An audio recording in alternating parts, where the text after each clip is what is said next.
અરે ઓછું નાક પણ અસલી નાક. MDH કાશ્મીરી લાલ મરચાની પાવડર. MDH.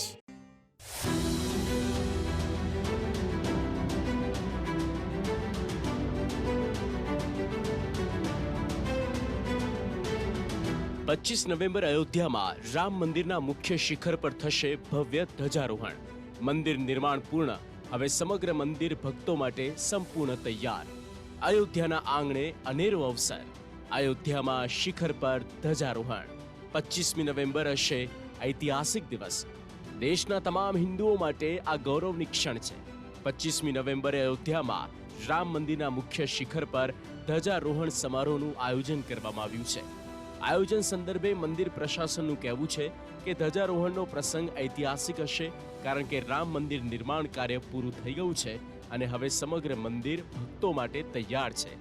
રામ જન્મભૂમિ તીર્થ ક્ષેત્ર ટ્રસ્ટના મહાસચિવ ચંપતરાયનું કહેવું છે કે મંદિરના ગર્ભગૃહના મુખ્ય શિખરની ઊંચાઈ 160 ફૂટ છે. ધ્વજની સાથે ઊંચાઈ 191 ફૂટ પર પહોંચી જશે. મંદિરના શિખર પર ધ્વજ દંડ પહેલેથી સ્થાપિત થઈ ચૂક્યું છે અને એટલે હવે ધ્વજારોહણ પરંપરાગત રીતે કરવામાં આવશે. અયોધ્યામાં જે ધ્વજ લાગશે તે કેસરી કલરનો હશે. ધ્વજનો ધર્મ, ત્યાગ અને સાહસનું પ્રતીક માનવામાં આવે છે. ધ્વજ પર સૂર્યનું ચિહ્ન હશે, જે ઉર્જા, પ્રકાશ અને જીવનનું પ્રતીક હશે. કેન્દ્રમાં ઓમ લખેલું હશે, જે બ્રહ્માંડનો પ્રથમ અને પરમ ઉચ્ચારણ છે. આ ચિહ્ન આધ્યાત્મિક શક્તિ અને દિવ્યતાને દર્શાવે છે. ધ્વજ પર કોવીદાર વૃક્ષનું ચિત્ર પણ હશે, જેનો ઉલ્લેખ વાલ્મીકી રામાયણમાં મળે છે.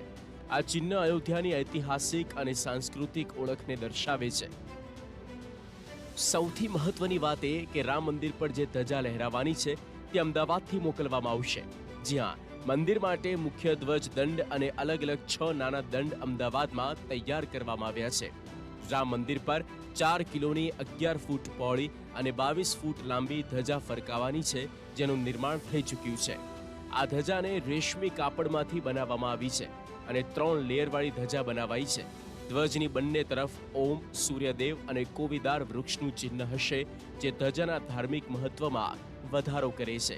આ ધ્વજદંડ અને ધજાને અમદાવાદના ભરત મેવાડાએ બનાવી છે અને ધ્વજદંડ તૈયાર કરનાર ભરત મેવાડા યજમાન તરીકે પૂજામાં પણ જોડાવાના છે. ધજાની ખાસિયતમાં એમ કહીએ તો આ 3 લેયરમાં બની છે અને સિલ્ક મટીરિયલ છે અને એની ઉપર જે આ ચિહ્નો છે એ બધા પ્રતીક છે આપણે રામ ભગવાનના. આ જે વૃક્ષ છે એ કોવીદાર વૃક્ષ છે, પછી સૂર્ય ભગવાન છે, એ ટાઈપનું આખું પ્રતીક અંદર મૂકવામાં આવે છે. અચ્છા, ધજાની પહોળાઈ, લંબાઈ કેટલી છે? પહોળાઈ કહીએ તો 11 ફૂટ પહોળી અને એની જે લંબાઈ છે એ 22 ફૂટ છે. અને અહીંથી જે પણ અમને જે પ્રમાણે કીધું હતું એ પ્રમાણે અમે એમને મોકલી દીધી છે.